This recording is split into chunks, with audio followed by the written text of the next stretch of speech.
Our next comic was here on time, early as a matter of fact. And he came all the way from West Virginia.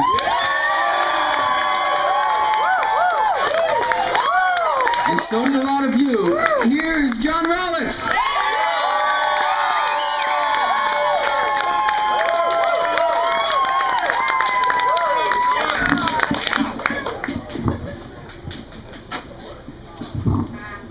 All right, everybody. How's everybody doing tonight? It's a great night for comedy. Give it up for all the other 7 contestants on this lineup tonight, too, as well, guys. I did come all the way here from West Virginia tonight. I am tired of defending my state against all the incestual claims that are out there. Because I gotta tell you, I grew up around a whole bunch of hot-ass cousins, and those bitches been avoiding me for years. I think people got that confused with Virginia. Because isn't it funny? Isn't it funny? Bitch, shut up. Isn't it funny? Isn't it funny that you can only get married, same-sex marriage in 6 states, but you can marry your first cousin in 19? So, and there's like some light stipulations, like you can't be able to produce kids or you got to be over 50. But if you can't wait till 50, there's always a vasectomy, right? Right? You got that cousin you got your eye on. Oh man, exciting shit happening recently, guys. Exciting shit. Last week I went to Cleveland. I auditioned for NBC's The Biggest Loser. Go ahead and clap, because the audition was the best thing. That shit was a waste of time.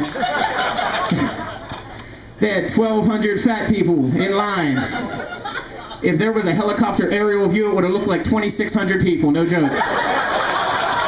That was nothing but muffin tops and bitch titties as far as the eye could see. I'm serious, man. And the thing that made me feel good, though, is I was in the presence of so many other fat people. Like, I wanted to gather my other fat friends and form like a gang and call it like Unity in Obesity. And then we can gather around and stare and point and laugh at all you normal-sized motherfuckers out there like you've been doing to us for years. Just want to gather around and ask, be like, where you get your clothes at? The mall? You buy off the rack? Fuck you and your non-wide width having feet. My underwear are custom. It was a fun experience, though. It really was. I thought about becoming like a capitalist while I was there, though, because there's 1,200 fat people. And if I'd have ran my credit card to the limit, ordering pizzas, charging $5 a slice, do you know how much fucking money I'd have made? If you win the show, you only get $250,000. I could have made 108 grand in about 7 hours standing there. You're like, fuck the show, I'll stay fat, y'all. I'm gonna go buy a house. The other thing, they gave you this application, okay? They gave this application, you had to fill out these questions. Like, I didn't know how to answer these questions. It said, in your life, what has your biggest accomplishment been? How do you answer that being fat? I'm like, I don't know, finding pants that fit. Like, what is your biggest goal in your life? To not die today. I have goals. I set them small just so I can achieve them. When I wake up, it's all good. Oh, man. I had a couple jobs before I started doing comedy. I worked in a call center. Has anybody ever worked in a call center before? Yeah, call centers suck, man. I would sit there all day and I would think of ways to capitalize on how I could make money working in a call center, more money than what I was making.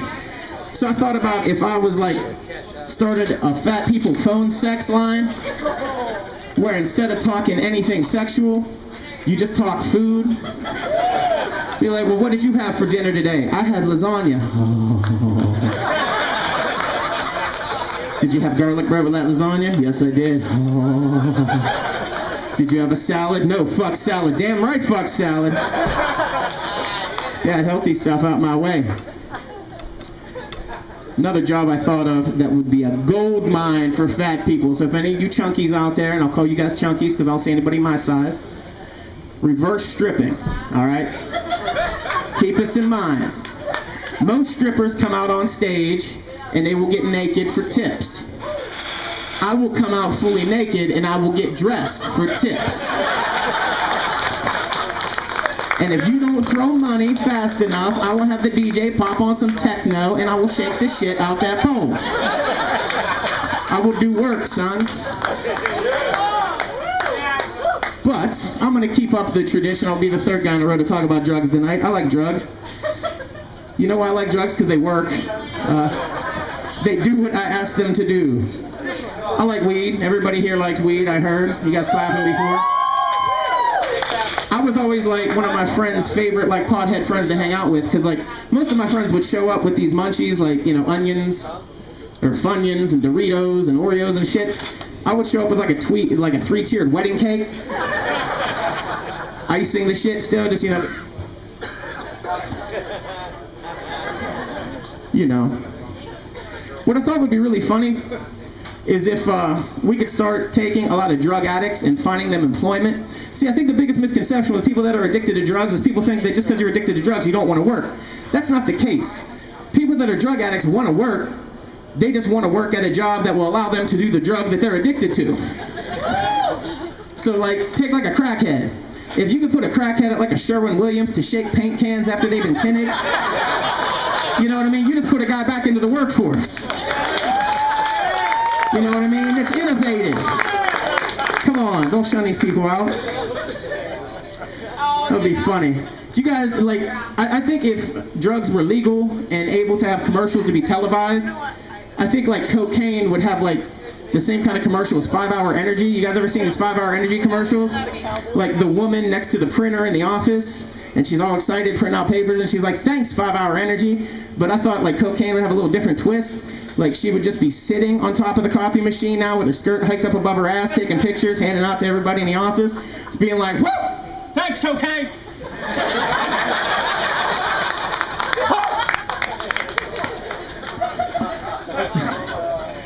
Then you could have like that heroin commercial where it's like, hey, you remember last week when I had to start your heart with that adrenaline shot?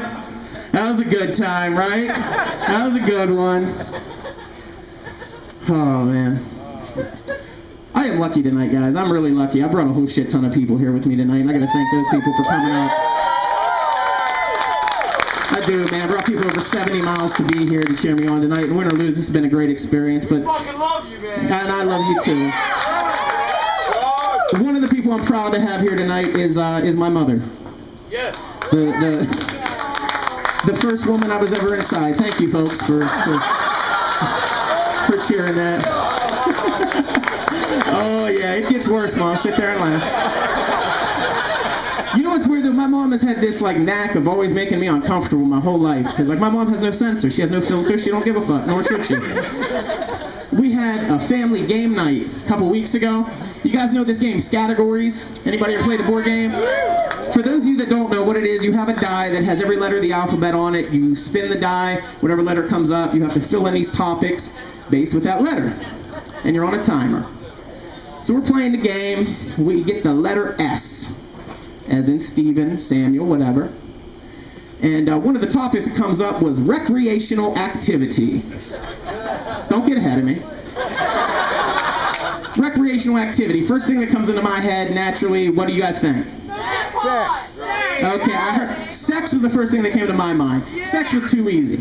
Okay, I honestly figured that my sister was going to guess sex. Okay, the timer runs out and everybody goes around the table giving her answer. Sure enough, first answer, my sister's like, sex. She's 40 years old and has 4 kids, but squeals like she's never fucked before.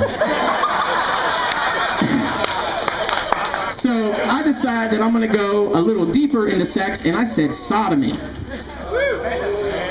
Yeah, okay. Now, I giggled whenever I wrote it on the paper. I giggled like her. I was like,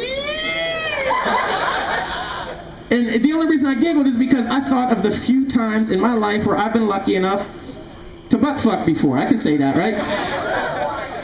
Then I give my answer, and I said sodomy. And my mom says, scratch it. Meaning she had the same answer. Now, what was funny to me is that I picked this word because it was something that I thought of, that I did before. Were you thinking of butt fucking whenever you wrote that on the paper, Mom? Because if so, family therapy might need another go around. But listen, guys, a lot of comedians want to come out and they want to close with a joke. And what I want to say is this is the finals tonight. And everyone that has voted me through this far, I thank you. And for the last 9 minutes, I've made you guys laugh, and you guys have felt good, but it hasn't felt half as good as you've allowed me to feel by doing this. So I thank you for that. I seriously mean it. I want you guys to enjoy the rest of the show, and thank you for coming out and supporting comedy.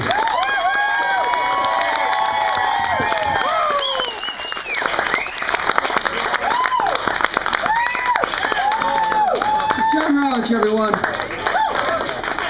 Just want to point out that an entire bus full of people came from West Virginia on time. And Malcolm Floyd from the south side of Youngstown was a half hour late. So, moving on. Our next comic, also early, Brian Kenny.